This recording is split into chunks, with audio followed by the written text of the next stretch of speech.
Selamat datang kembali. Kali ini kita coba gali lebih dalam nih beberapa kutipan menarik dari buku The Psychology of Money. Sumber kita fokus ke ide-ide inti buku itu. Iya, betul. Misi kita, ya, coba bedah. Kenapa sih kita sering bikin keputusan finansial yang kalau dilihat orang lain tuh kayaknya aneh gitu? Bahkan orang pinter sekalipun. Ingat gak cerita petugas kebersihan Ronald Read? Meninggal, warisannya $8 juta. Atau sebaliknya, eksekutif finansial yang malah bangkrut. Nah, itu dia. Ini kan bukan soal angka doang ya, tapi lebih ke psikologinya. Mari kita coba bongkar. Tepat sekali. Dan poin penting banget dari buku ini tuh sebenarnya nggak ada yang benar-benar gila. Setiap keputusan finansial, seaneh apapun kelihatannya buat kita, itu masuk akal buat si pengambil keputusan saat itu. Kenapa? Karena dipengaruhi banget sama pengalaman pribadi mereka yang unik. Oke, jadi maksudnya pengalaman kita sendiri sama uang, walaupun mungkin cuma secuil kecil banget dari sejarah ekonomi dunia, itu secara nggak proporsional ngebentuk cara kita lihat risiko dan peluang. Persis. Pengalaman pribadi tuh kayak kacamata utama kita gitu loh. Ada studi menarik dari Malmendier dan Nagel. Oh iya? Gimana tuh? Mereka nemuin kalau kesediaan orang ambil risiko finansial itu lebih dipengaruhi oleh kapan dan di mana mereka lahir. Misalnya, tumbuh pas inflasi lagi tinggi atau pas pasar saham lagi naik gila-gilaan. Itu lebih ngaruh daripada tingkat kecerdasan atau pendidikan finansial formal mereka. Wah, menarik. Pantesannya, dua orang sama-sama pinter bisa beda banget pandangannya soal investasi atau resesi. Yang satu optimis, yang satu pesimis banget. Nah, itu nyambung ke pembahasan kita soal pesimisme nanti. Tapi sebelum itu, ini juga bawa kita ke peran keberuntungan dan risiko kan? Dua sisi mata uang. Betul. Contoh Bill Gates di buku itu kuat banget sih. Beruntung sekolah di salah satu dari sedikit banget SMA di dunia yang punya komputer tahun 68. Peluangnya 1:1.000.000 katanya. Gila sih itu. Tapi, di sisi lain, ada Ken Evans, temen sekelasnya. Sama pinternya, sama ambisiusnya. Meninggal kecelakaan sebelum Microsoft berdiri. Bener kata Scott Galloway ya. Tidak ada yang sebaik atau seburuk kelihatannya. Dan ngebedain mana hasil keputusan bagus yang kebetulan lagi apes sama mana keputusan jelek tapi kok ya untung, itu susah banget. Susah banget. Nggak kebayang sih bedainnya. Robert Shiller aja yang dapat Nobel Ekonomi nanya gimana coba kita bisa tahu bedanya. Contoh lain lagi nih, Benjamin Graham, bapak value investing. Strateginya kan cari saham murah tuh. Ya, yang di bawah nilai intrinsik gitu kan. Yang sebenarnya melanggar prinsip diversifikasi yang diajarin sendiri. Tipis banget yang membatas antara berani sama nekat. Wah, menarik. Legenda aja bisa beruntung di luar strateginya ya. Nah, ini nyambung ke perbedaan antara mendapatkan kekayaan sama mempertahankannya. Beda banget ya ternyata. Beda banget. Contohnya Jesse Livermore, jenius pasar saham. Kaya raya dari crash 1929. Tapi akhirnya bangkrut juga karena terlalu pede. Terus ambil resiko gede terus-terusan. Terlalu percaya diri ya. Betul. Dapetin uang mungkin butuh berani, ambil resiko, optimisme, ya mungkin sedikit keberuntungan ya.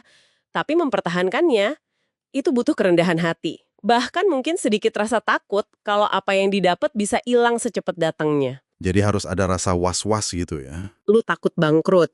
Kuncinya itu bertahan di permainan cukup lama, jangan sampai kepaksa keluar. Kayak Rick Guerin, mitranya Buffett sama Munger dulu, pinter, tapi ya itu keburu out karena terlalu banyak utang pas pasar lagi turun. Bertahan lama, jadi ingat kekuatan waktu, compounding. Buku ini ngasih analogi bagus kayak zaman es. Dimulai dari lapisan salju tipis yang nggak meleleh, terus numpuk dikit-dikit jadi gunung es. Betul? Jim Simons, return investasinya kan gila tuh, 66% per tahun. Tapi kekayaannya kalah jauh dari Warren Buffett yang returnnya cuma 22% per tahun. Kenapa? Ya karena Buffett melakukannya jauh lebih lama. Nah, itu inti compounding. Bunga berbunga. Sederhananya, untung kita mulai ngasilin untung lagi. Kuncinya tuh bukan ngejar return setinggi langit dalam waktu singkat, tapi dapat return yang ya cukup bagus aja secara konsisten, tapi untuk jangka waktu yang panjang banget. Mungkin buku investasi paling penting judulnya Diam dan Tunggu Aja kali ya. Bisa jadi, butuh kesabaran luar biasa emang. Tapi nunggu dan sabar itu kan sering kalah menarik dibanding pesimisme ya. Ini nih bagian yang menurut saya paling ngena di buku ini.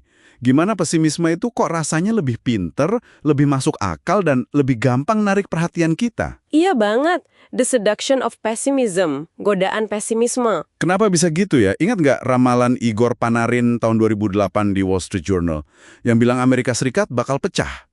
Heboh banget kan waktu itu? Heboh, dapat sorotan gede, tapi prediksi yang super optimis, kayak kebangkitan Jepang pasca Perang Dunia II yang luar biasa itu, jarang dianggap seserius ramalan buruk. Iya juga ya. Kenapa tuh? Ada beberapa alasan sih. Pertama, ya itu tadi, secara evolusi, otak kita lebih awas sama ancaman. Temuan Daniel Kahneman kan gitu. Kehilangan tuh rasanya lebih sakit daripada dapat keuntungan yang sama. Bias negatif bawaan ya? Betul. Kedua, berita buruk finansial, kayak resesi atau krisis, itu dampaknya cenderung ke semua orang, barengan, dan cepat. Jadi lebih kerasa urgensinya. Sementara kemajuan, seringnya lambat, bertahap, hasil compounding yang kadang nggak kelihatan jelas. Kayak pesawat Wright bersaudara itu ya? Awalnya dianggap mainan doang. Persis. Kemajuan itu kayak bangun bata satu-satu, pelan, sementara kehancuran bisa kayak boom, meledak, instan. Pantesan narasi pesimis lebih gampang nyebar dan dipercaya ya?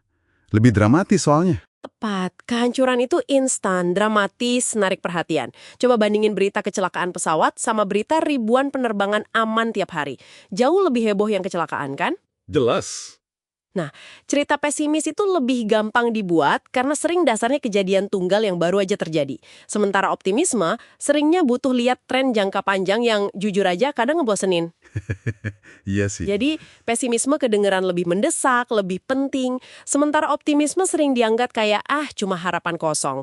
Ini jebakan psikologis yang kuat banget, terutama pas kita ngelola uang. Oke. Jadi rangkuman singkat nih buat Anda yang dengerin. Pengalaman pribadi itu ngebentuk banget cara pandang finansial Anda. Sadari juga peran keberuntungan dan resiko, terus bedain strategi buat dapatin sama mempertahankan kekayaan. Dan pesimisme yang kedengerannya pinter tapi bisa jadi malah menyesatkan. Ya, hati-hati sama narasi pesimis yang terlalu menggoda ya. Dan mungkin satu pertanyaan buat direnungkan bareng nih.